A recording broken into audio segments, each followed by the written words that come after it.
I've seen an interesting, I guess, progression in girls hockey, or the reality from where I sit is you have the haves and the have-nots. So there are clearly players in girls hockey who are going to make, the Team Ontarios or have a shot at Team Canada. They are, I would say, that top tier, like that very clear top tier, is evident from the time they're 13 or 14 and all the way through. And they are truly separated from everybody else. So every school wants them. I've only ever had 2 of these players in my entire career, but every school is calling, and they don't need, they just don't have to worry about their path.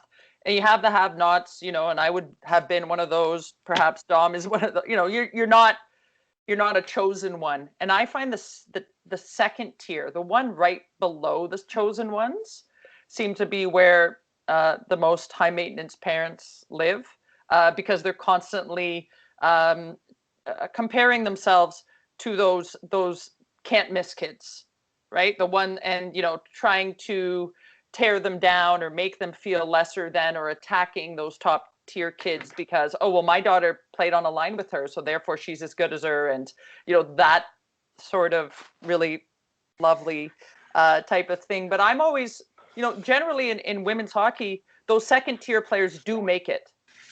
They are good enough, and they do get those scholarships, or they do get that shot on Team Ontario or with Team Canada. Like, they're right there.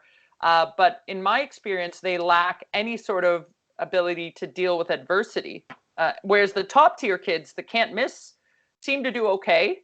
It's that other tier where their parents are constantly making excuses for them, or diminishing the players above them to make them feel lesser than, or try to make them lesser than. And I'm kind of interested in people's experience with those level of players, right? So, not the Sidney Crosbys and the Connor McDavids of the world, but the ones who sit underneath, who have all the talent and a little bit of a chip, but aren't, the lunch pail kids that I would have been, who are just fighting to open the door just a little bit. So, Joni, I'm kind of curious with like your experience with athletes who fall into that tier, who are going to make it, but risk, as I call, rising to their own level of incompetence. When they do get to that elite level and they are faced with adversity, have no tools to deal with it because their parents have always made excuses for them. Are those players or those athletes able to learn those skills once they've reached those elite levels, or if they haven't had it instilled at a younger age, are they just lost? Well, I have to admit that I haven't worked with really, elite athletes at that level. But I have worked with kids who, for instance, they've had one kid who had 3 concussions in 8 months. And the first concussion that he had wasn't even playing hockey. He got it at school when he was just goofing around. He's standing on his desk. Somehow he gets knocked over. He hits his head. He gets concussion. But the next 2 were definitely while he was playing hockey. And when I was treating him, I discovered that he was very confused about what his future was going to be like. And he had this big dream about playing in the NHL, and he knew exactly which team he wanted to end up with and who he was going to be playing with. But for him, it was, what right do I have to even think this way? So he wouldn't admit it to his parents. He could barely admit it to himself. And by working with him, it became very apparent that he was highly motivated. I mean, you do a lot of injury to yourself when you're scared, when you're unsure of yourself, when you lack self-confidence. So, I mean, for those kids whose parents are making excuses for them, yeah, I mean, they're very sheltered. The parents in this case were not sheltering him. He was allowed to make his decisions. on his, more or less on his own. But because he, during that time when he was recovering from his concussions, though, and he wasn't allowed to play, he was actually getting into potential bad trouble because he started to hang out with kids who were selling marijuana and he was underage, like he had too much time on his hands. And we managed to get through that, thank goodness, and prevented any more serious issues. But that summer, when I was asking him, okay, so pretty much, the hockey season is over for you. What are you going to be doing for dryland training?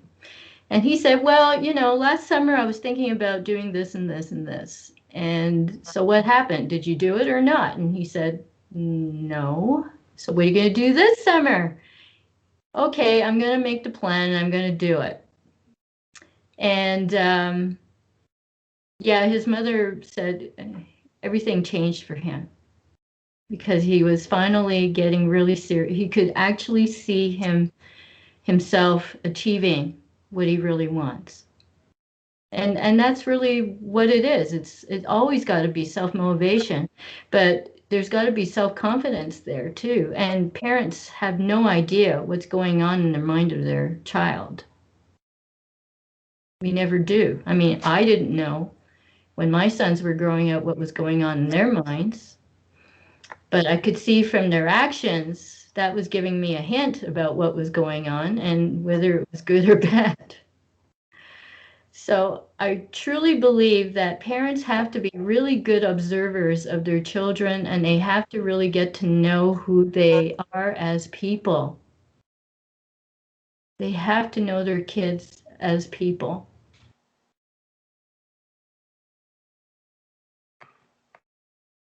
And then you can speak to them properly.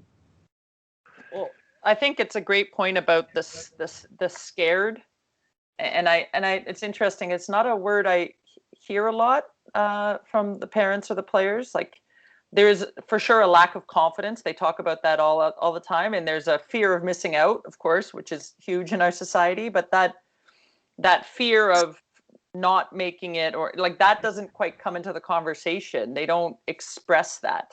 But hearing you speak about it obviously is a major driver, a doubt in themselves that they can't do it. That's now that I think about it, that's got to be a lot of the driving force and a lot of the reason why they try to pull the crabs in the bucket down above them. Yeah. Very interesting. Thank you.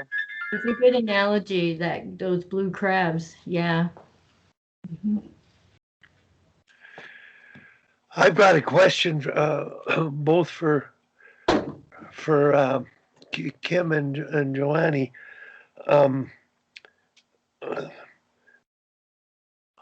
The idea of intrinsic self-motivation and confidence in knowing what your child wanted to do, and I can only speak from myself as a child. I just grew up. I didn't know what I wanted to do. And I went to university to play hockey, not to get an education. And I really never had that internal confidence that I would make it. But I did achieve a very, very high level. I was very motivated. But how do you, in terms of parents, I think that the role they play can really affect that. And whether it's subtle encouragement, I really don't know. But to me, that's the mystery is, and Al, I'm looking at you and I'm saying, what do your kids want to do? Not in hockey necessarily, but what do they really want to do? And you independently, Joanne, you got to the root inside the kid's head about thinking about what he really wanted to do and finally choosing to do what was necessary to achieve it. So that to me uh, is the big question: is what are the kids thinking? Really thinking, getting to the bottom of what they want to do. And I know Doug has left, but working with Al Andrews and his hockey programs out there, they do spend a lot of time on kids having a dream and then making sure you can do what you want after the dream is done and you may not achieve it.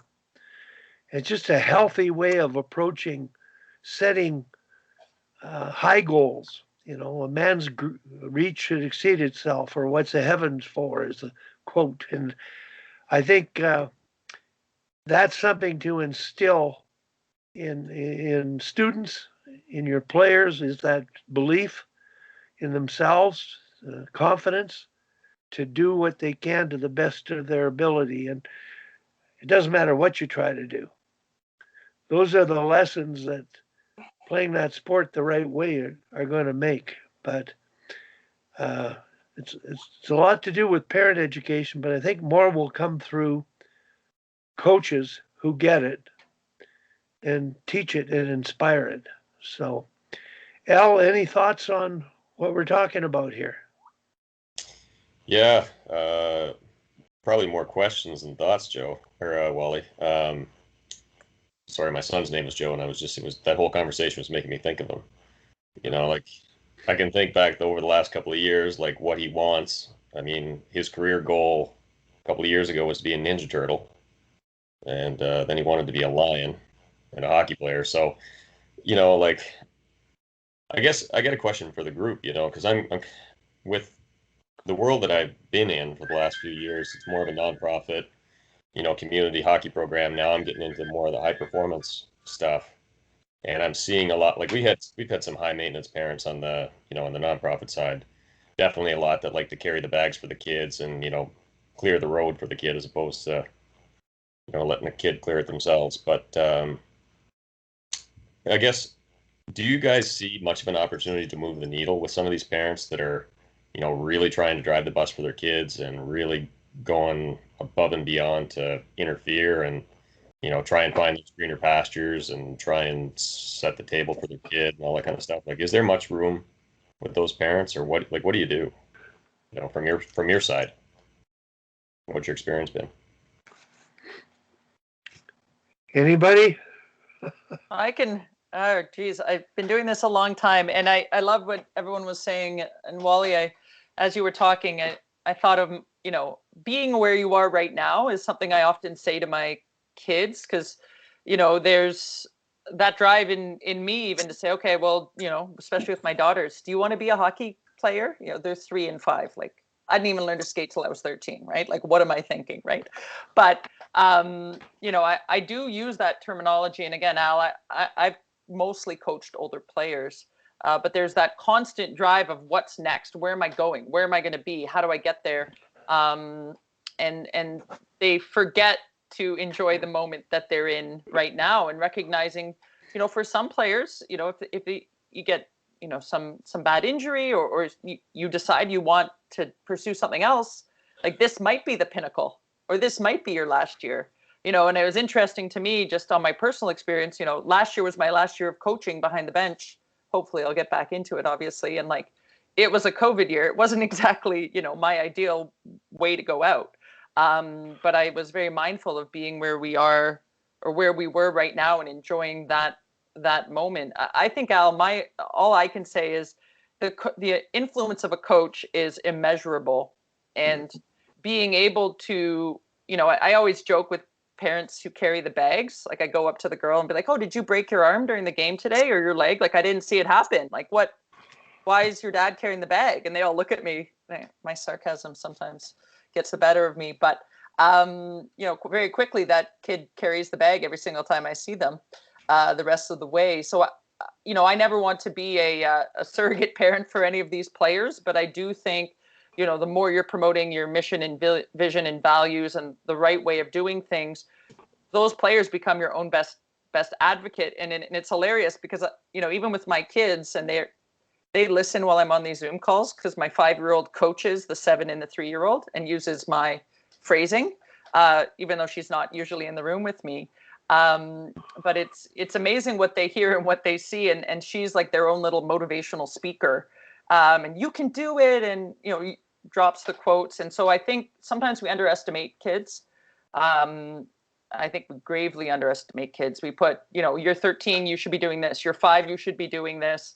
And I think, they know a lot more. And if we empower them, they actually end up teaching their parents and say, well, Coach Kim said this, or, Coach Al said, we're going to do it this way, versus being dictated to their parents can be very powerful. But again, most of my experience in doing that is sort of with the 11-year-olds and up. I haven't gone through it in terms of a coaching role with younger players, but that's been my experience. I'm not trying to pit myself against the parents, but certainly, what happens is they get away from the team mentality. It becomes a me first.